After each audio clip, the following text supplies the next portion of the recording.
नहीं, इसका जितना कि असली वंशज या वारिस ये मैं लगातार कह रहा हूँ, लेकिन अब तो ये चीजें प्रमाणित हो गई हैं। कांग्रेस केवल ये वंदे मातरम का विरोध नहीं है, हमारे वीर क्रांतिकारी पूर्वजों की आत्मा का विरोध है। नेहरू जी इतने मुसलमान से ऑब्सेस्ड थे कि उन्होंने फाइनली अक्टूबर 1937 की जो कार्य समिति है उसमें एक कमेटी बनाकर ये तय कर दिया कि ये मुसलमान धर्म के खिलाफ है, मुस्लिम को ये अच्छा नहीं लगता है और इस कारण से इसका 2 स्टेंजा गाना। ये माँ बेटा मिलकर के सोची समझी रणनीति के तहत भारत का विरोध कर रहे हैं और राहुल गांधी का 12 साल का स्टेटमेंट देख ले, एक भी स्टेटमेंट भारत के पक्ष में नहीं है, भारत के विरोध में है।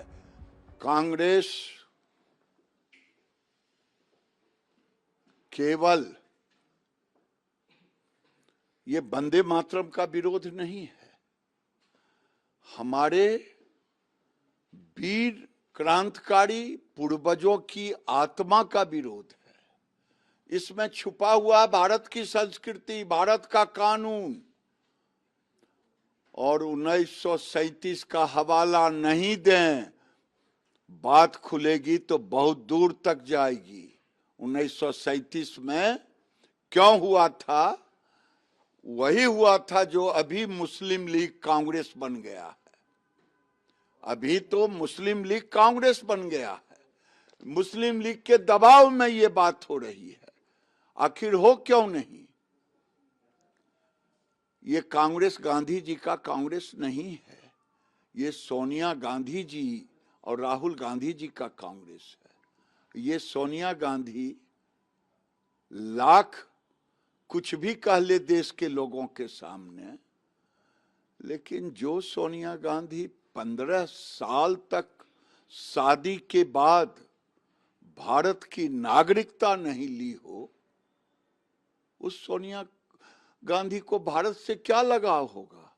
हमारे देश के अंदर बेटी का पानी ग्रहण होता है, कन्यादान कहते हैं, उसके बाद बेटी संपूर्ण शरीर, तन, मन, धन सबसे उस घर की हो जाती है। इनको भारत की संस्कृति और भारत से लेना देना नहीं। ये तो नागरिकता ही नहीं ली भारत 15 साल तक। और दूसरा राहुल गांधी, जिस पर दोहरी नागरिकता का केस चल रहा है, ये माँ बेटा मिलकर के सोची समझी रणनीति के तहत भारत का विरोध कर रहे हैं और राहुल गांधी का 12 साल का स्टेटमेंट देख ले, एक भी स्टेटमेंट भारत के पक्ष में नहीं है, भारत के विरोध में है। ये सोची समझी रणनीति के तहत ये मुस्लिम लीग के साथ केवल केरल में सरकार नहीं है, ये पूरे देश में भारत को तंग और तबाह करने का ये शुरुआत है। नहीं, इसका जितना कि असली वंशज या वारिस ये मैं लगातार कह रहा हूँ, लेकिन अब तो ये चीजें प्रमाणित हो गई ना। क्या है कि बंकिम बाबू का गीत वंदे मातरम जो है, ये आज़ादी के आंदोलन का एक ऐसा जुनून बन गया, जोश बन गया, जिसमें कि जो स्वतंत्रता सेनानी थे, जो आज़ादी के वीर बाकुरे थे, वो फांसी के फंदे पर भी वंदे मातरम गाते हुए जो है झूल जाते थे। तो वंदे मातरम एक बड़ा सिंबल बन गया अंग्रेजों को हटाने के लिए।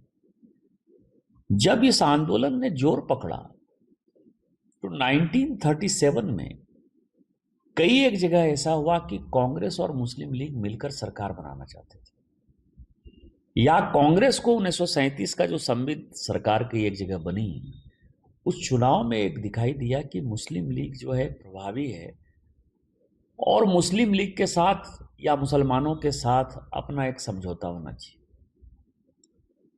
जिन्ना ने कहा कि शर्त एक है कि ये जो वंदे मातरम है ये गाना बंद करना पड़ेगा। ये उन्होंने इसके ऊपर खुलेआम खिलाफत की और मुस्लिम लीग ने अपना रेजोल्यूशन लिया अगस्त सितंबर 1937 में। इसके बाद नेहरू जी को लगा कि नहीं, मुसलमान का वोट चाहिए, मुसलमान का वोट चाहिए, और उन्होंने एक कमेटी फॉर्म कर दी कि वंदे मातरम गाना चाहिए या नहीं गाना चाहिए। सुभाष चंद्र बोस उस वक्त बहुत प्रभावित थे, 37, 38, 39, आपको पता है, वो पार्टी के अध्यक्ष भी बने, गांधी जी के विरोध के बावजूद भी बने।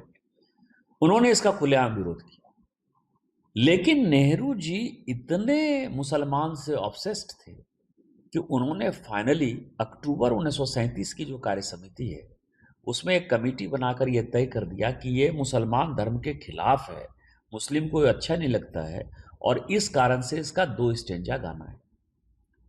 जैसे ही मुस्लिम लीग को लगा कि हमारी बातों से कांग्रेस प्रभावित हो रही है, देश प्रभावित हो रहा है, आपको पता है कि उसके बाद 1940 से लेके 1946-47 तक का जो मुद्दा रहा, डायरेक्ट एक्शन भी हुआ। आपको पता है कि 14-15 अगस्त 1947-46 को जो है डायरेक्ट एक्शन हुआ, कलकत्ता में हिंदुओं का नरसंहार हुआ और भारत का विभाजन हुआ। आज कांग्रेस कार्य समिति, जो अक्टूबर 1937 में जो कांग्रेस कार्य समिति ने रिजोल्यूशन पारित किया था सुभाष चंद्र बोस के खिलाफ, उसको फिर से सोनिया गांधी जी, खरगे साहब और राहुल गांधी जी का नेतृत्व, इन लोगों ने मिलकर फिर से कहा कि कानून जो कुछ भी हो जाए, देश भाड़ में जाए, पार्लियामेंट भाड़ में जाए, आपके बने हुए कानून को हम नहीं मानते हैं। आप समझिए कि ये किस तरह की अनार्की है कि हम, यदि देश का कानून ही खत्म हो जाएगा, देश का कानून अच्छा है या खराब है, देश का कानून सब मानता है, आम नागरिक को देश के संविधान के खिलाफ भड़काना, बाबा साहब अम्बेडकर के खिलाफ भड़काना, और जो सिचुएशन पैदा करना कि देश फिर से विभाजन के कगार पर पहुंच जाए, हिंदू और मुस्लिम के नाम पर, बौद्ध सिख ईसाई के नाम पर हो जाए, इसको आप राहुल गांधी जी को जिन्ना का वंशज या वारिस नहीं कहेंगे तो क्या कहेंगे। और ये जनता को सोचने समझने वाली बात है कि किस तरह की राजनीति कांग्रेस करेगी।